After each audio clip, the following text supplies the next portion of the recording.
तो सपोज कि जो हमारा ऑर्डर था अभी P1 P2 P3, अगर हमारे प्रोसेस इस ऑर्डर में आते हैं P2 P3 और P1, P2 P3 P1, P2 P3 को 3-3 यूनिट चाहिए था, P1 को 24 यूनिट। यहाँ लास्ट में ये कट रहा है 30 यूनिट मान के चलो, इसको लास्ट में ये जो है डी लिखा है वो 30 इसको एज्यूम करके चल रहा है। तो अब इस केस में P1 के लिए और P2 के लिए P3 के लिए वेटिंग टाइम कितना होगा, कौन बताएगा? What will be separate waiting time for P1 P2 P3?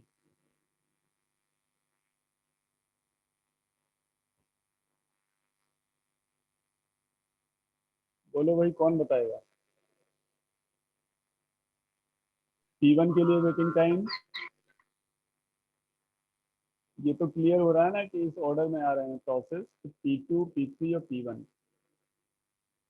तो अगर इस ऑर्डर में आ रहे हैं तो P1 के लिए वेटिंग टाइम होगा 6 सेकेंड, क्योंकि पहले P2 प्रोसेस होगा, फिर P3 प्रोसेस होगा, फिर P1 होगा। तो P1 को P2 और P3 के प्रोसेस होने के लिए वेट करना पड़ेगा। P1 को P2 और P3 के प्रोसेस होने के लिए वेट करना पड़ेगा 6 सेकेंड। और P2 के लिए वेटिंग टाइम कितना होगा? P2 के लिए वेटिंग टाइम जीरो होगा 0, ठीक है। हाँ, और P3 के लिए वेटिंग टाइम 3। हाँ, ठीक ठीक है। तो I think 3। This idea is clear to you. तो अगर एवरेज वेटिंग टाइम निकाला जाए तो कितना आएगा? 6। एवरेज वेटिंग टाइम P1 के लिए 6, P2 के लिए 0, P3 के लिए 3, तो 3 सेकेंड आया। तो दैट मीन्स के इस सेंस में ये ज़्यादा बेटर है। मतलब ये है कि अगर सीपीयू को प्रोसेसेस इस ऑर्डर में मिलते हैं, इस ऑर्डर में मिलते हैं, तो ये कम एवरेज वेटिंग टाइम कम आ रहा है, बहुत कम आ रहा है। पिछली बार 17 आ रहा था। तो इस केस में ये फर्स्ट कम फर्स्ट सर्व जो शेड्यूलिंग है वो क्या है कि प्रॉपर मतलब सूटेबल नहीं है। इस केस में जो सूटेबल एल्गोरिथम होगी वो होगी shortest job first. It will be decided by the operating system. तो नेक्स्ट जो हम एक एग्जांपल और इसी का देखेंगे FCFS का, उसके बाद डिस्कस करेंगे शॉर्टेस्ट जॉब फर्स्ट। कि मतलब शॉर्टेस्ट जॉब को अगर सीपीयू सबसे पहले प्रोसेस करता है तो उस केस में वेटिंग टाइम कम होता है। तो ये ऑपरेटिंग सिस्टम को डिसाइड करना होता है कि सीपीयू को किस प्रोसेस किस प्रोग्राम को सबसे पहले प्रोवाइड करे। तो ठीक है, this idea is clear to you. अब इसमें अगर तुम टर्न अराउंड टाइम निकालो, जैसे ये है, ये वाला था पहले वाला केस, इसमें टर्न अराउंड टाइम क्या होगा?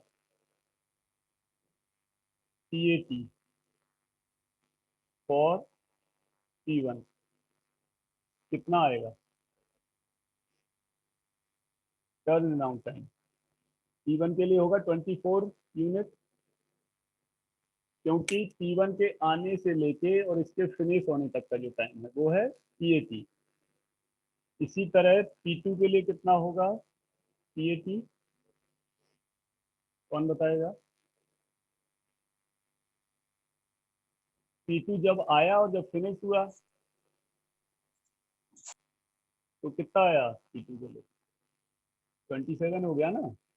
0 पे आया था और 27 पर इसका कंप्लीशन हुआ। इसी तरह P3 के लिए 30। 30 हो गया। सिंपल है, बहुत सिंपल है। हम सिंपल केस से थोड़ा कॉम्प्लिकेटेड केस की तरफ बढ़ेंगे। अब अगर एवरेज TAT निकाला जाए, average TAT turn around time,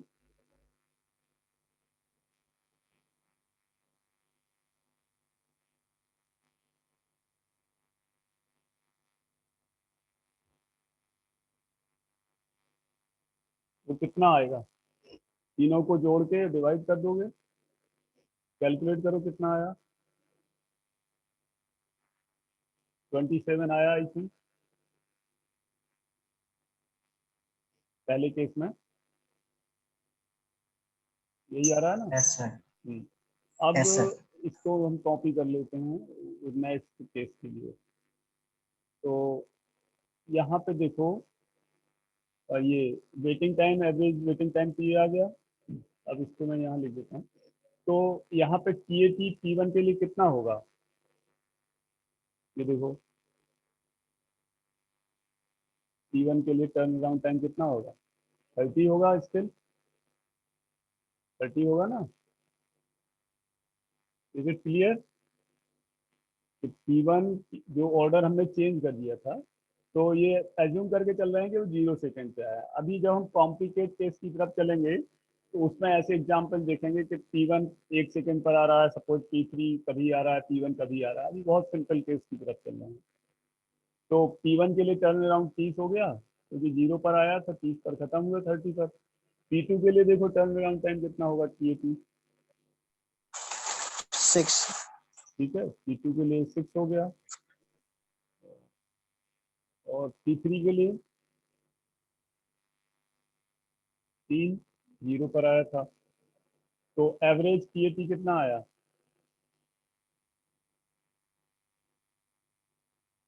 13 unit. तो दैट मीन्स ये है कहने का कि इस केस में अगर प्रोसेसेस इस ऑर्डर में आते तो सीपीयू का परफॉर्मेंस बेटर होता। तो ऐसी सिचुएशन के लिए अब ये जरूरी तो नहीं है कि प्रोसेस इस ऑर्डर में आए, प्रोसेस तो उस ऑर्डर में आएंगे ना जिस ऑर्डर में ऑपरेटिंग सिस्टम उनको भेजेगा, या यूजर के प्रोग्राम आएंगे, या सिस्टम पे किस ऑर्डर में प्रोग्राम चल रहे हैं, किस ऑर्डर में आ रहे हैं। तो इस केस में जो शेड्यूलिंग एल्गोरिथम होगी ऑपरेटिंग सिस्टम द्वारा डिसाइडेड, वो होगी first come first serve, sorry shortest job first, जिससे कि परफॉर्मेंस बेटर रहेगा। ठीक है, अब हम एक एग्जांपल की तरफ और चलते हैं, जिसमें हम क्या कर रहे हैं कि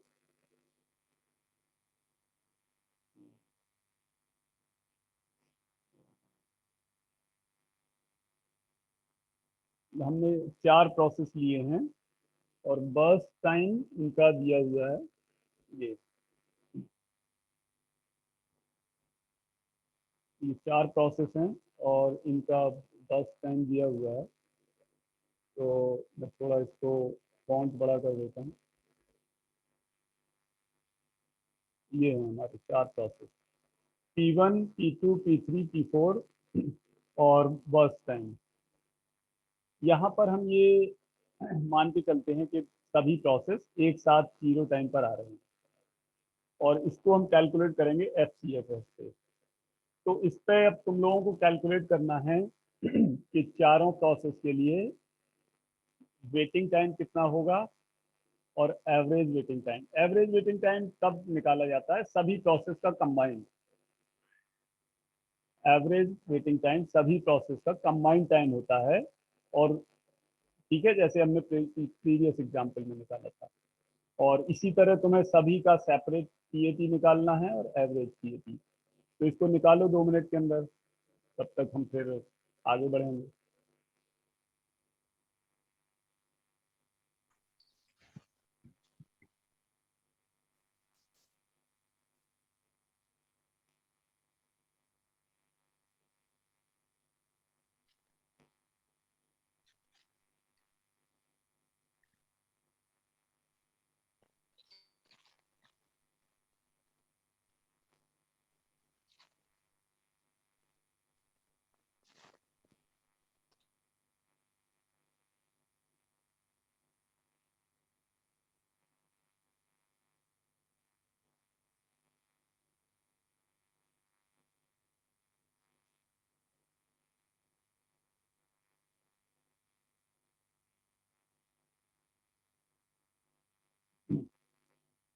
जिसका कैलकुलेट हो जाए तो मुझे बता देना।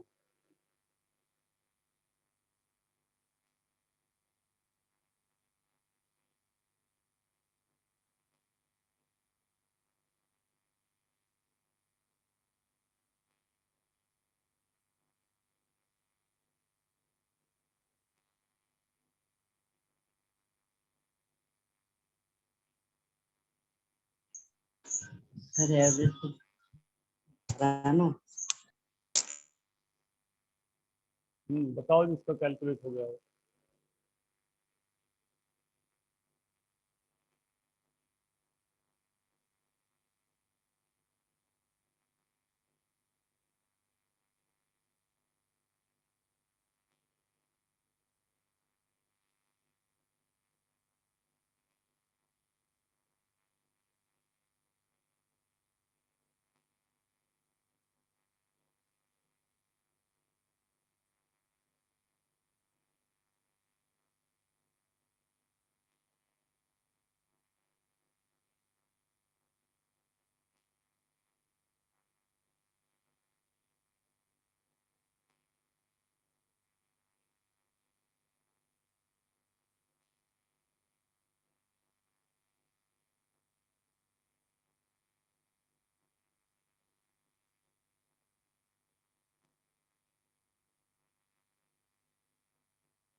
हुआ किसी का?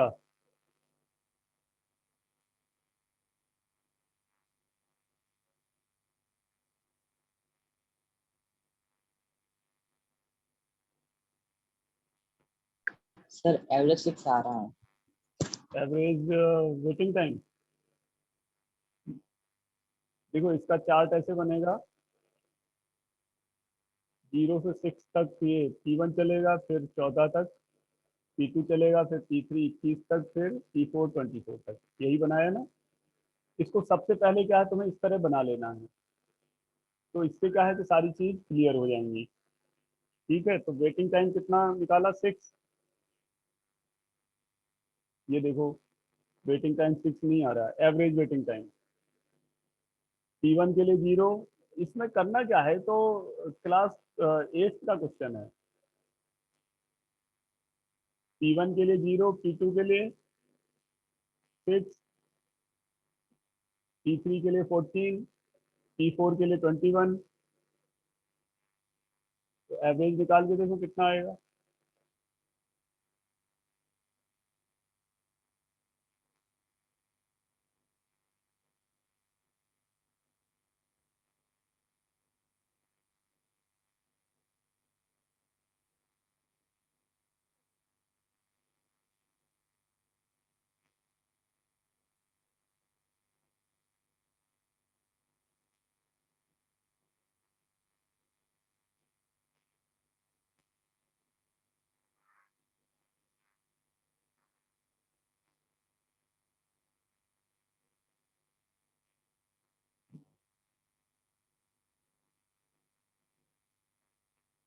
कैलकुलेट नहीं हुआ अभी सर तक किसी का?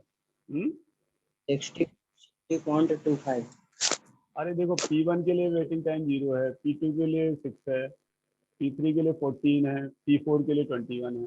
इन चारों को डिवाइड करके, चार से डिवाइड करोगे ना, कितना आया? सर 60 3 से डिवाइड कर रहे थे क्या? 16.5।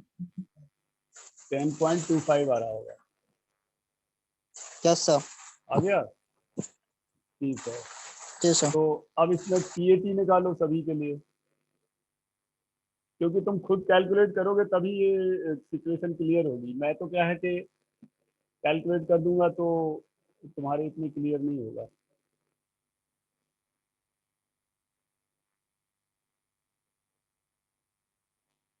खुद से कैलकुलेट करो। अब PAT कैलकुलेट करो इस पे।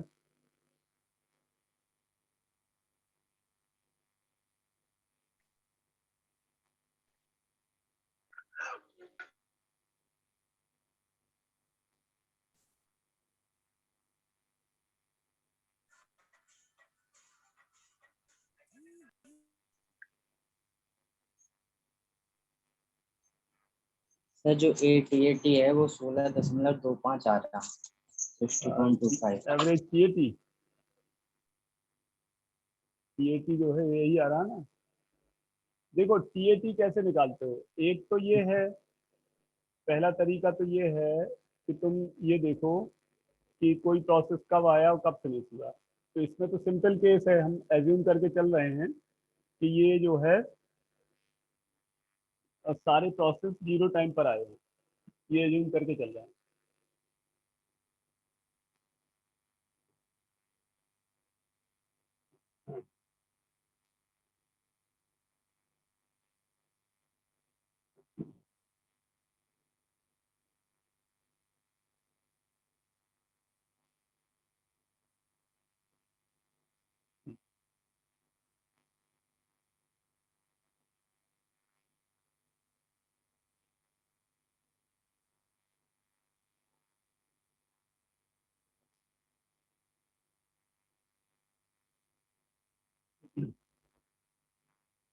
पहला तरीका टीएटी निकालने का ये है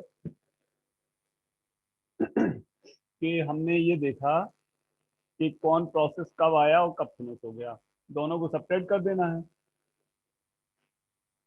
अगर हम यहाँ निकालें तो यहाँ तो हम वेटिंग टाइम,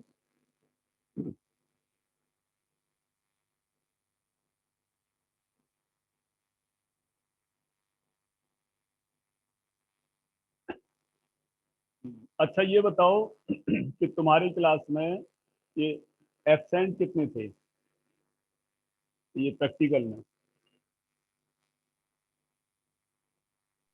सर 2-3 लोग थे। तो मैं जो है इसीलिए इनका डेटा स्ट्रक्चर और डीसीसीएन का वाइवा लूंगा प्रैक्टिकल का। तो इनको इन्फॉर्म कर दो कि इस संडे को इवनिंग में, और 2-3 लोग ही हैं तो एक ग्रुप में संडे को इवनिंग में 6 बजे इनका वाइवा होगा, और संडे को क्लासेस भी होगी तुम्हारी। तो यस सर। ठीक है, अब इसमें देखो ये सिंपल एग्जांपल तुम्हें समझ में आ गए हैं, ठीक है। अगर हम यहाँ अलग अलग निकालें,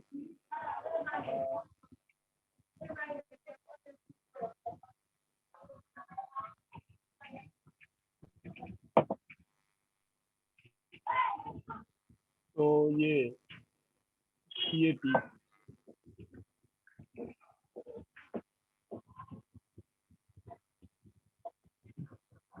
T1 के लिए कितना आ रहा है टीएटी, देखो इस चार्ट से देखो कैसे निकालोगे। 6 - 0, 6 - 0,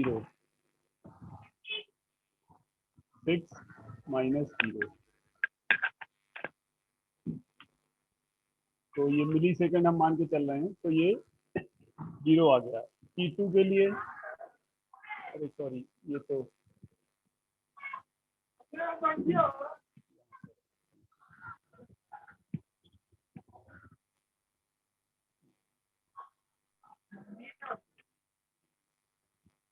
अभी यहाँ पे मैंने कॉपी की है, इसमें वैल्यूज लिखनी है। T2 के लिए टीएटी कितना आएगा, T1 के लिए हमने निकाला 6 - 0,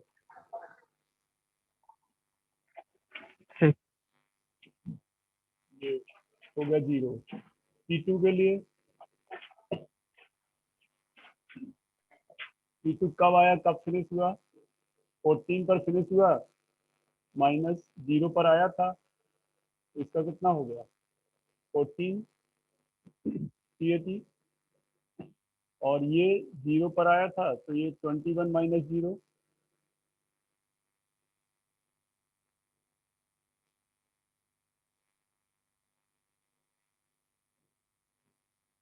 21 - 0, तो ये 21 मिली सेकेंड हो गया। इसी तरह ये भी 0 पर आया था, 24 पर फिनिश हुआ था,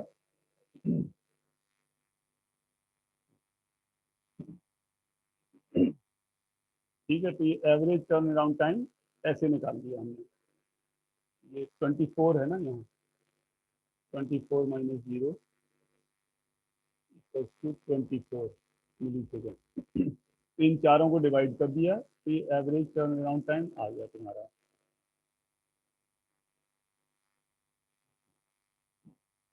अब इसमें हाँ, दूसरा तरीका टीएटी निकालने का ये है कि ये देख लो कि कितनी देर, जो एवरेज हम टीएटी निकालते हैं तो दूसरे तरीके से ऐसे निकाल सकते हैं कि हम देख लें कि वेटिंग टाइम कितना है, मतलब जो टोटल टीएटी है, टोटल टर्न अराउंड टाइम है सभी प्रोसेस का, तो वो टोटल टर्न अराउंड टाइम ऐसे निकलेगा कि उसमें ऐड कर दो वेटिंग टाइम सभी प्रोसेस का प्लस प्रोसेसिंग टाइम।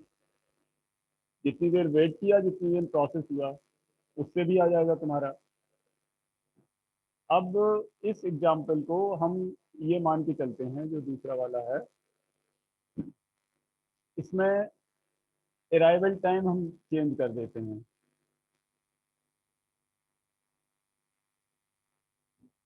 ये एग्जाम्पल तो क्लियर हो गया ना सबको?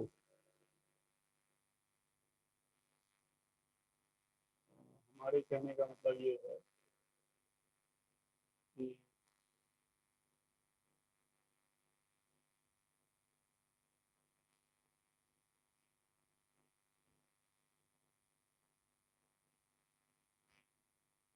कि टेबल पेस्ट नहीं हो रही है, तो इसको हम ऐसा करते हैं कि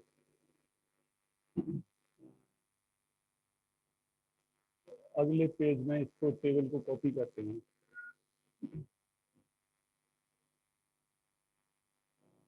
क्या किया है, हाँ, इसको 5 रो 2 कॉलम।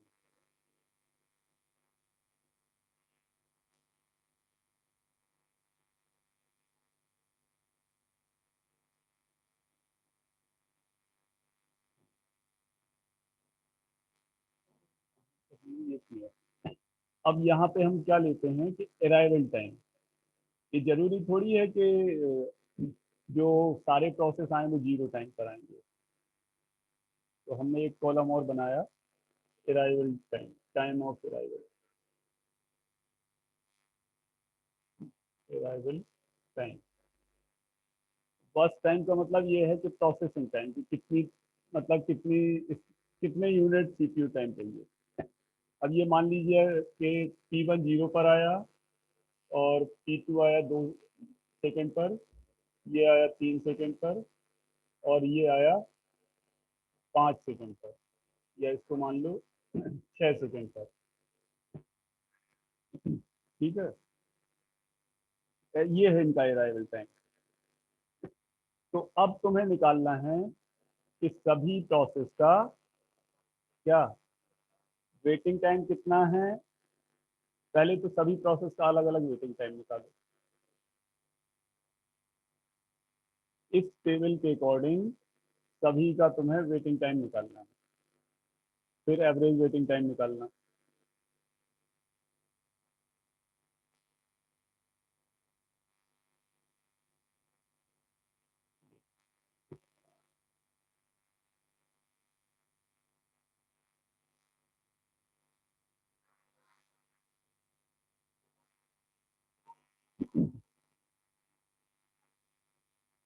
ठीक है, ये डेटा नोट कर लिया,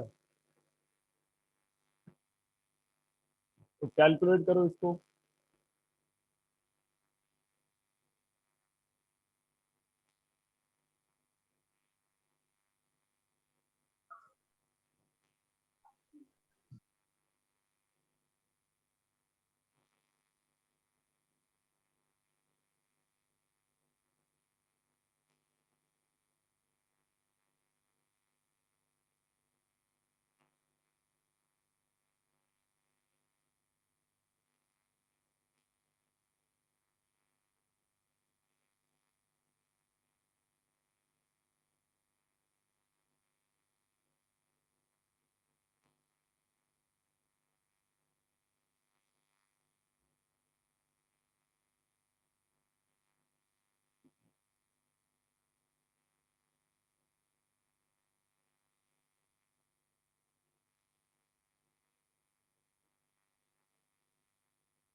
चलो हम यहाँ पे इसको सॉल्व करते हैं। अब देखो P1 के लिए वेटिंग टाइम कितना होगा इस केस में? वेटिंग टाइम कैसे निकालोगे?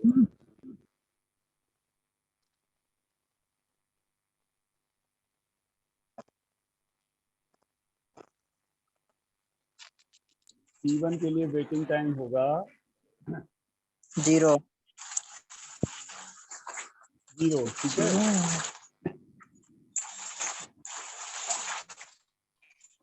तो यहाँ पे waiting time for P1 0। P2 के लिए कितना होगा? वेटिंग टाइम कैसे निकालते हो? 6। तो कैसे कैसे निकाला? 8 - 3। नहीं, वेटिंग टाइम निकालने का क्या क्राइटेरिया है कि जब प्रोसेस को सीपीयू मिला, ठीक है, और सीपीयू मिलने से पहले प्रोसेस कब आया था? ओके भाई, प्रोसेस जब मेमोरी में आया, अराइवल टाइम का मतलब कि मेमोरी में इस 2 सेकंड, मतलब 2 सेकंड पे आया। इसको क्या है कि एक वो गैंट चार्ट बना लो इसका, तब तुम्हें क्लियर होगा। यहाँ पे हम इसको बनाते हैं। ये चार्ट बनाने के लिए क्या इंसर्ट करना पड़ेगा? इसको उससे क्लियर होगा तुम्हारा। जैसे ये क्या कहते हैं, हाँ ऐसे सिंपल देख लो तुम कि P1 के लिए वेटिंग टाइम क्या हो गया?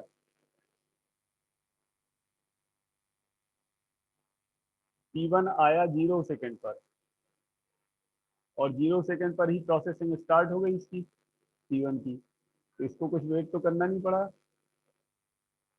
तो ये हो गया 0 मिली सेकंड।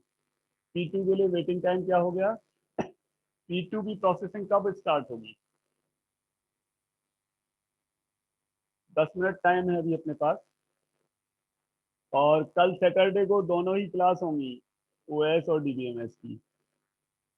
ओके, तो देखो यहाँ पर कि P2 की प्रोसेसिंग स्टार्ट कब हुई? जब P1 फिनिश हो गया, और P1 फिनिश हुआ 6 सेकंड पर या 6 मिली सेकंड पर। तो P1 सॉरी P2 जब स्टार्ट हुआ वो 6 सेकंड पे स्टार्ट हुआ, और आया कब था ये मेमोरी में? 2 सेकंड पर। तो यस सर। P2 के लिए जो वेटिंग टाइम हुआ ये 6 सेकंड में स्टार्ट हुआ, -2 सेकंड पर आया था, तो इसका वेटिंग टाइम हुआ 4 मिली सेकंड, 4 यूनिट। इसी तरह P3 का देखो, इसकी प्रोसेसिंग कब स्टार्ट हुई? 4 से। जब P1 P2 दोनों प्रोसेस हो चुके थे, मतलब 14 सेकंड बाद स्टार्ट हुई। P3 की प्रोसेसिंग स्टार्ट हुई 14। क्लियर और नॉट? Yes sir. 14 पर कैसे कि P1 और P2 जब प्रोसेस हो चुके तब P3 स्टार्ट हुआ कब? 14 सेकंड से स्टार्ट किया इसने, लेकिन आया कब था P3? 3 सेकंड में मेमोरी में, तीसरे 3 सेकंड बाद आया ना इसके P1 के स्टार्ट होने, और 14 पे स्टार्ट हुआ, तो इसका वेटिंग टाइम कितना आया? 11। 14 - 11। 3 इक्वल्स टू 11। तरह P4 21 सेकंड बाद स्टार्ट हुआ, तो तीनों ही -3। प्रोसेस हो गए। तो 21 सेकंड पे स्टार्ट हुआ और आया 6 सेकंड बाद था, मिली सेकंड बाद। तो 21 - 6। 6 इक्वल्स टू 15। ठीक है, अब इनका एवरेज वेटिंग टाइम निकाल लो, कितना आया? 30/4 आया, 30/4 कितना आ गया? यस सर 7.5 आया ना, 7.5। यस ठीक, तो ये हो गया waiting time for all process. अब इनका निकालो टीएटी।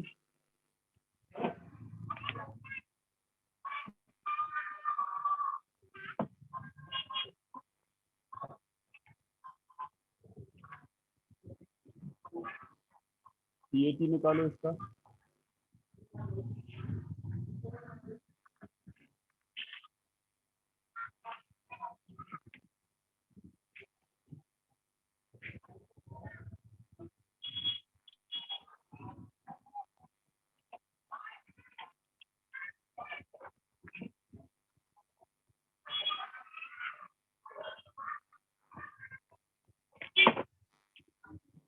टेबल हमारी ये है। T1 के लिए टीएटी कितना हुआ?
बताओ भाई, T1 के लिए टर्न अराउंड टाइम कितना हुआ?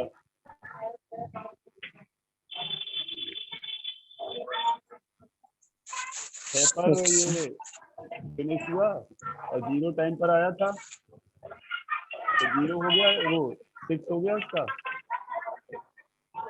Yes sir. T2 के लिए टीएटी कितना हुआ? 12 होगा, 14 से फिनिश 12 हुआ। होगा, मतलब ये है कि टाइम 12 होगा। ऑफ अराइवल से सेपरेट कर दोगे, ठीक है। T3 के लिए ये 3 सेकंड पे आया था, तो इसके लिए ये 3 हो गया। इसी तरह T4 24 पर फिनिश हुआ और आया ये 6 सेकंड पे था, तो ये 18 हो गया उसका। कितना आया? 6 प्लस 13.5 18 हुआ ना? हमारा इसका हुआ 13.5 18 प्लस 6.5 आया। Yes sir.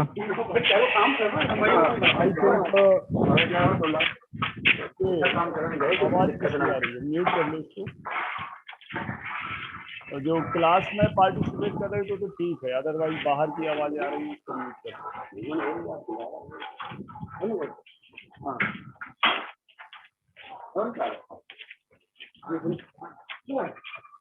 तो आई थिंक ये इस तरह के एग्जाम्पल क्लियर हो गए तुम्हें कि how to calculate the waiting time and turn around time. तो कल हम जो इस पर डिस्कस करेंगे वो डिस्कस करेंगे फर्स्ट सॉरी, अभी जो हम एल्गोरिथम डिस्कस कर रहे हैं वो कौन सी है?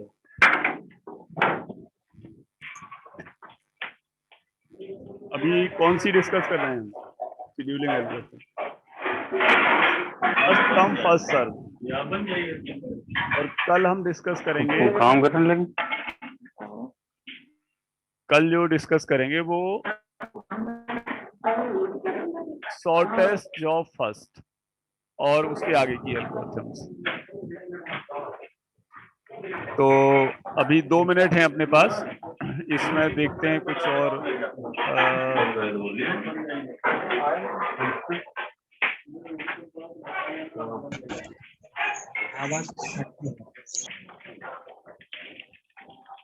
तो शॉर्टेस्ट जॉब फर्स्ट का मतलब क्या है? चल रहे हैं कहाँ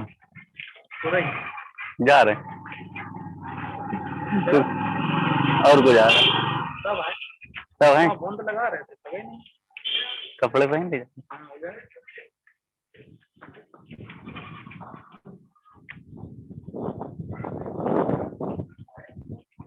अब इसमें है हमारा शॉर्टेस्ट जॉब फर्स्ट, जो नेक्स्ट एल्गोरिथम है। तो इसको शॉर्टेस्ट जॉब फर्स्ट का मतलब ये है कि सीपीयू जो शेड्यूल करेगा प्रोसेस को, वो इस बेस पे करेगा कि सबसे छोटा प्रोग्राम कौन सा है। छोटे से मतलब टाइम किसको सबसे कम चाहिए, ठीक है। तो ये टेबल से देख के कि किसको सबसे कम टाइम चाहिए, उस प्रोसेस को सीपीयू शेड्यूल करेगा।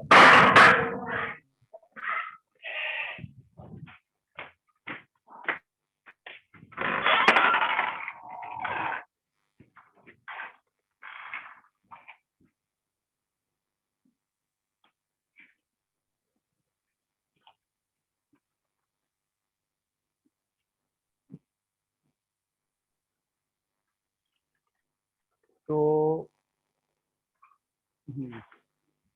इसमें क्या है कि ये शॉर्टेज जॉब फर्स्ट में, खालू जी खाना खा लो कि गर्म है,